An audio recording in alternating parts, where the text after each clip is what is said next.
Assalamualaikum warahmatullahi wabarakatuh. Perkenalkan, nama saya Aditya Putra Andratama dengan NIM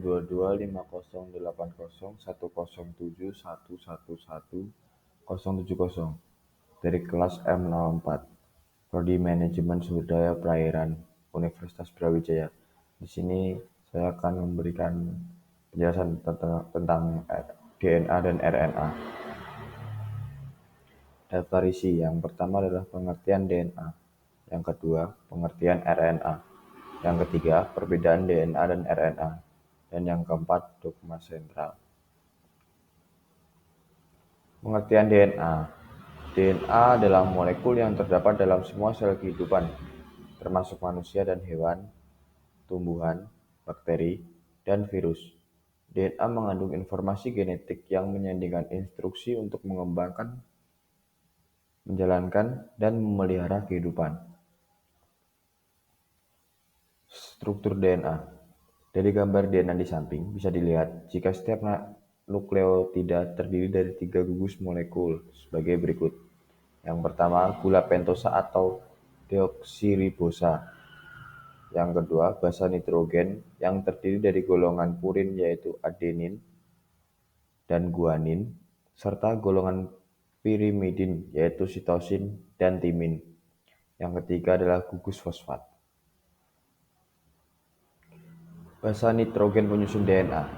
Dalam rantai DNA, setiap basa purin akan selalu berpasangan dengan basa pirimidin. Pasangannya adalah adenin berpasangan dengan timin ataupun sebaliknya, dan guanin berpasangan dengan sitosin ataupun sebaliknya. Pasangan adenin timin atau timin adenin dihubungkan oleh 2 ikatan hidrogen lemah, sedangkan pasangan guanin sitosin atau sitosin guanin dihubungkan oleh 3 ikatan hidrogen lemah. Macam-macam DNA.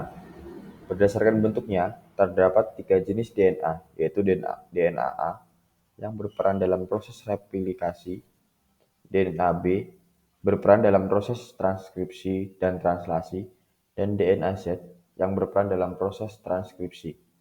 Selain itu, tipe DNA yang ada dalam sel dapat dibagi menjadi 2, yaitu DNA autosomal dan DNA mitokondria. Perbedaannya adalah DNA autosomal berperan dalam pewarisan sifat dan berada pada inti sel, sedangkan DNA mitokondria berperan dalam proses metabolisme dalam mitokondria tersebut.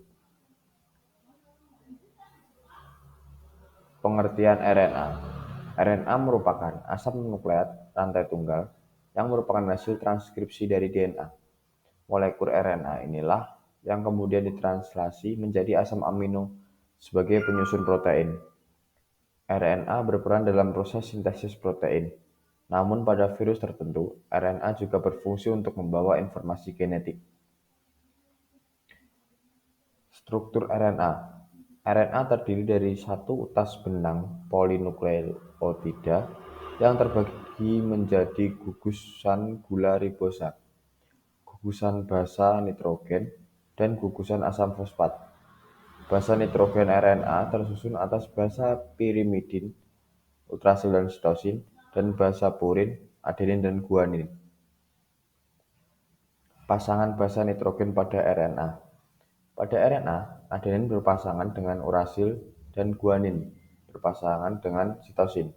Jadi, pasangan basa nitrogen yang sesuai adalah sitosin, guanin, dan urasil adenin. Macam-macam RNA. RNA coding. RNA yang mengkodekan suatu sifat. Contoh dari RNA ini adalah mRNA atau messenger RNA. Sesuai namanya, kita juga bisa menyebutnya dengan RNA kurir atau bisa disebut RNA duta. Selanjutnya adalah RNA non-coding. RNA non-coding merupakan RNA yang tidak ditranslasikan menjadi protein. Jenis inilah yang memiliki berbagai struktur sekunder bervariasi. Contohnya adalah tRNA dan rRNA. Nukleotida dan nukleosida. Nukleotida tersusun atas fosfat, gula, dan basa nitrogen. sedangkan nukleosida tersusun atas gula dan basa nitrogen. Dengan kata lain, nukleosida merupakan nukleotida yang kehilangan fosfat. Polinukleotida (RNA) atau ribonucleic acid adalah makromolekul polinukleotida berupa rantai tunggal atau ganda yang tidak berpilin. Rantai pada RNA juga pendek-pendek karena dibentuk melalui transkripsi fragmen-fragmen DNA. RNA banyak ditemukan di sitoplasma atau ribosom. Berbeda dengan DNA, keberadaan RNA di dalam sel tidak tetap karena mudah terurai dan harus dibentuk kembali. RNA tersusun dari banyak ribonukleotida, di mana setiap ribonukleotida terdiri atas 3 komponen, yaitu fosfat, gula ribosa, dan basa nitrogen. Asam ribonukleat. Asam ribonukleat bertindak sebagai pembawa bahan genetik dan melakukan peran utama dalam ekspresi genetik. Dalam genetika molekular, RNA dijadikan perantara selang informasi yang dibawa DNA dan ekspresi fenotipik yang diwujudkan dalam bentuk protein. Rantai polinukleotida. Polinukleotida adalah biopolimer yang tersusun atas 9.999 atau lebih monomer nukleotida yang terikat dalam suatu rantai secara kovalent. DNA dan RNA di dalam tubuh organisme mepolinukleotida dengan fungsi yang sangat penting bagi organisme. Letak DNA dan RNA. Letak DNA dapat ditemukan di dalam nukleus, mitokondria, dan kloroplas. Sementara RNA dapat ditemukan di dalam nukleus, sitoplasma, kloroplas, dan mitokondria. Gula pentosa. Gula pentosa adalah monosakarida yang memiliki 5 tulang punggung karbon. Sederhananya, pentosa adalah molekul gula yang mengandung 5 atom karbon.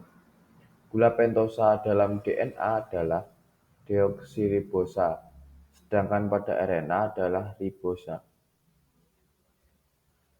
Kadar DNA dan RNA. DNA memiliki kadar yang tetap atau konstan, sedangkan RNA memiliki kadar yang berbeda-beda. Kadar RNA di dalam sel selalu berubah-ubah tergantung aktivitas sel dan kecepatan sintetis protein. Jika sintesis protein sedang banyak berlangsung, maka kadar RNA akan meningkat, sebab kadar mRNA-nya juga meningkat. Ini karena mRNA atau RNA duta disintesis melalui proses transkripsi DNA. mRNA tersebut kemudian akan ditranslasi untuk membentuk protein, sehingga transkripsi merupakan tahap awal sintesis protein. Oleh karena itu, jika kecepatan sintesis protein tinggi maupun aktivitas sintesis protein tinggi, maka kandungan RNA pun ikut meningkat. Di sisi lain, kandungan DNA tidak terpengaruh oleh proses sintesis protein. DNA akan mulai meningkat jumlahnya pada tahapan awal pembelahan sel, yaitu tahap S, interfase, karena pada tahapan itu terjadi replikasi DNA. Fungsi DNA dan RNA. DNA berfungsi untuk menyimpan dan menurunkan informasi genetik dalam jangka waktu yang panjang. Adapun fungsi RNA sebagai pembawa dan penerjemah kode genetik untuk pembuatan protein. Replikasi DNA. Replikasi adalah proses duplikasi DNA menjadi DNA dengan bantuan DNA polimerase. DNA memiliki struktur antiparalel. Beberapa jenis protein dan enzim yang terlibat dalam replikasi DNA adalah helikase, single strand DNA, binding protein, primase, DNA polimerase, kirase, dan ligase. Fungsi utama replikasi adalah untuk menggantikan sel yang tua dengan sel yang baru dan segar. Selain itu, replikasi juga berperan sebagai penurunan sifat dari orang tua ke anaknya. Transkripsi DNA. Transkripsi DNA merupakan proses perubahan DNA menjadi RNA dengan bantuan RNA polimerase. Yang pertama adalah inisiasi. RNA polimerase akan menempel pada bagian DNA yang diikat oleh promotor. Yang kedua, elongasi. Proses elongasi membutuhkan beberapa jenis faktor transkripsi. Pada proses ini akan terjadi pemanjangan hasil transkripsi DNA. Yang ketiga adalah terminasi. Transkripsi akan berakhir bila RNA polimerase bertemu dengan terminator yang menyebabkan lepasnya RNA polimerase dari rantai antisense DNA. Translasi DNA. Translasi adalah proses sintesis RNA menjadi protein menggunakan bantuan ribosom.